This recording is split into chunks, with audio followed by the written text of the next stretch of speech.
well, we'll have another go at tying the red setter. We thought we had it going and it got moved. So this is what we're going to tie. It's an old pattern that Jeff Sanderson tied at Turingi from the old creel. I used to back onto my grandfather's batch.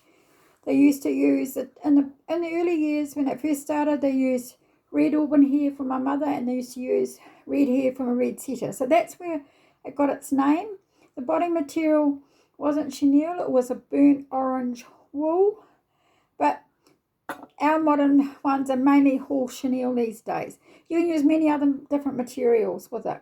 Now the hackles in the original one were hen hackles, which it says hen hackles are round and there are a lot of fibre on them. So it works better than the cock hackles. But the cock hackles are fine, but the hen ones, we tie them in the tips. The cock we tie in the butt. Now when it comes to the tails, we can either use a black tail or a red tail. Now the original one was a red squirrel, which I thought I could find, but I must have none left. It's protected now, so it can't be used anyhow. What they use now is red fox squirrel, which I think is from the States. So it's quite red on the back, but the red squirrel is more auburn, really quite a rich auburn colour. But this one works quite well. It's got a bit of barring in it, which makes it a little bit more lifelike too. So what they used to do is use the red tails during the day. In the morning and evening, they use slightly darker feathers and they use a dark tail. So we'll get going on this and hopefully it's successful.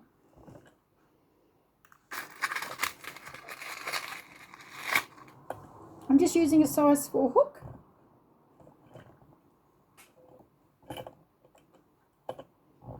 Works really well on a little 8 with just one hackle on it, really webby. It's just about like a little wet.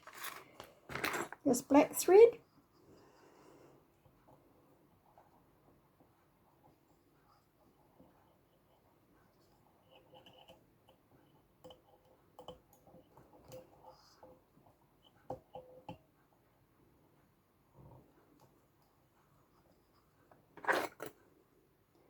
Just cut that now. I just use nail varnish for my glue.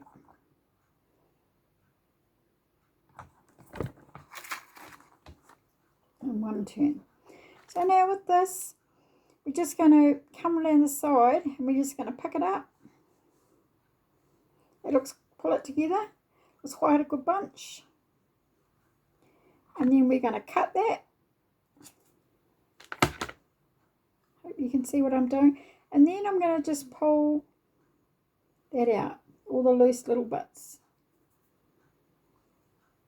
So now that's my tail. So now the tail I'm going to tie in the length, but the length of the full hook. So now I'm going to swap this over and I'm going to show you something that's going to help you to tie all your tails in, or if you're tying with fur, especially on salt water, bucktail, anything that you don't want to swing around but it's hard to hold together. So you come up between thumb and over the forefinger, come up between the thumb and over. So that's, and then bob it on the other side of the hook. I'll try and get one finger out of the way. So now you can control this where you want it. So I can check my tail and then keeping that thumb and forefinger there, come up once, twice, 3 times. All right. So now that's holding all together. So now I can just tie that in a bit tighter. And I come in with my long straight scissors and I just trim this on an angle. It's a long angle. And then I get some glue and I glue it.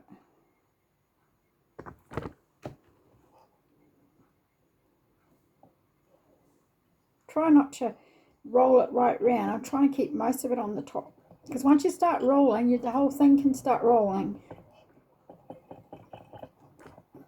And you come back here and do a half hitch. And one turn. Now we get our chenille. Now there's a grain with chenille and you run your hands down it. This will become automatic after a while. It's soft that way. It's a bit. So then I take the top piece off just with my fingernail. See, I've got a piece to tie in. So you can actually just catch that, control it where you want it, and see it's tied right in there. Then I take my thread forward and do a half hitch just under halfway on the hook. And when I say halfway, I take my head allowance off, which is about there, okay? It's one thing we forget sometimes is our head allowance. The bottom section should be slightly narrower and the front section slightly smaller. So with the chenille in front of the tail, now I'm just packing this hard up against each other.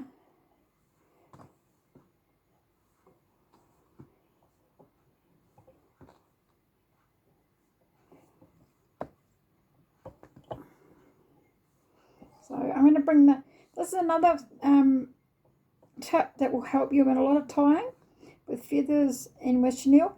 So bring this up where you want this to finish, where your chenille to finish. Pull your chenille around it. So pull this up, pull your chenille around. And you'll see in a minute why I do it. So this just should pull. I'm making it a little bit longer so you can actually see what I'm doing. So when you come to do that, you haven't got any fluff and stuff there. It's just a clean thread. You can just tie that in, it's neat. Half hitch, whoops. And a couple of turns there just to, now I've got to pick out my hackles, which I haven't prepared. I'll try this one. So I want one smaller than the other. I'm going to use that one for my first one. So I like to get them out at the same time so I know that, and that one's bigger. So I'll just put them on here so that you can see. So one is wider than the other. This is wider here than that one. Can you see that? Right, I'm going to take this one. I quite like using this in night flies. I'll dye it. I never throw that piece away. So now with the tip, I come up to about the size where I want.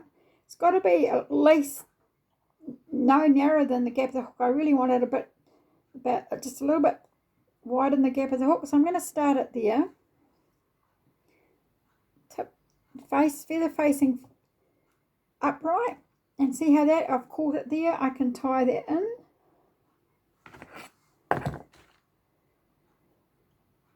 Cut it. Just bring your thread back here so that you can catch it. You've got to just unroll that. Now, this is where you use these 2 and 3 fingers all the time. So, oops, it's going the wrong way. I'm trying to keep the feather facing. So pull that back round once, hard up against the chenille. Come through, second turn. And that's going to be enough. So I'm going to come up in front of that hackle, the thread back there where I want to anchor it. I started on the top, so I'm finishing on top.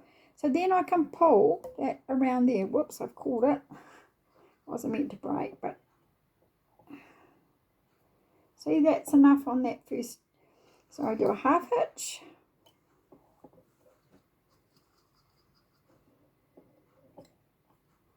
That's looking cool.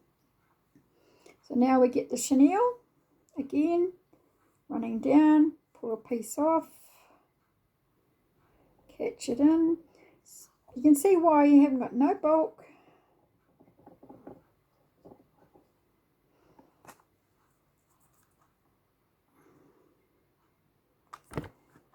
Okay, doing exactly the same as what we've done.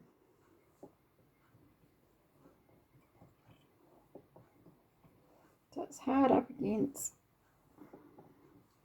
This body should be really one turn, going to look like one turn more at least than that in the first. So up with the thread and round with that. Up with the thread and round. Up with the thread and round. Oops, those scissors aren't made for that.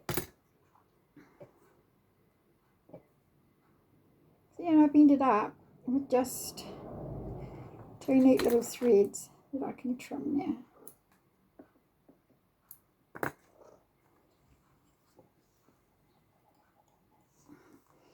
Now we get our other feather.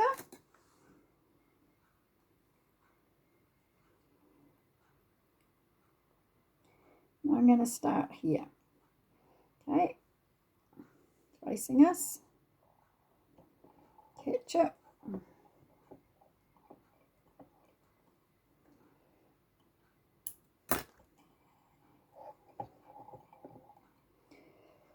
I don't do a half hitch in case if it unravels I can undo it. If I do a half hitch, then I've got to yank it out. So with our fingers, pull our fibres back in behind my thread. Pull them all back. Hard up against that last wrap. Hang on, this is turning. It shouldn't be. 1, 2. Remember, we've got to have at least 3. I'm going to do 4 because I've got 2 on the back. Come up, hold our thread there and turn it. So see how that happens? So you're not catching a heap of fibre. You're just catching the quilt.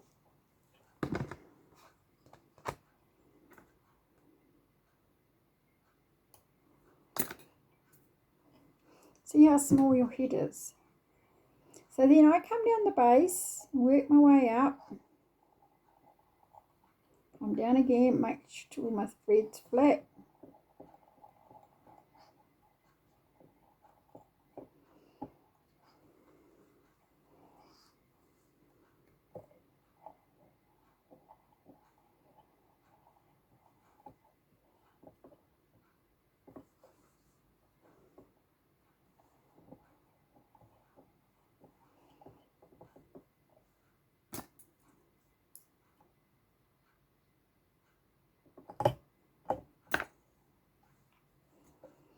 There we are. There's a beautiful red setter.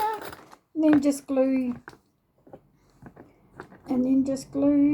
your head or varnish or whatever you normally would use. The old date was just blue tack, and it was 2 or 3 half hitches, and it was just plonked on the top. I think in the early days they didn't. It was just half hitches. There was no such thing, I don't think, as you ever look at the old flies. It was all just half hitches.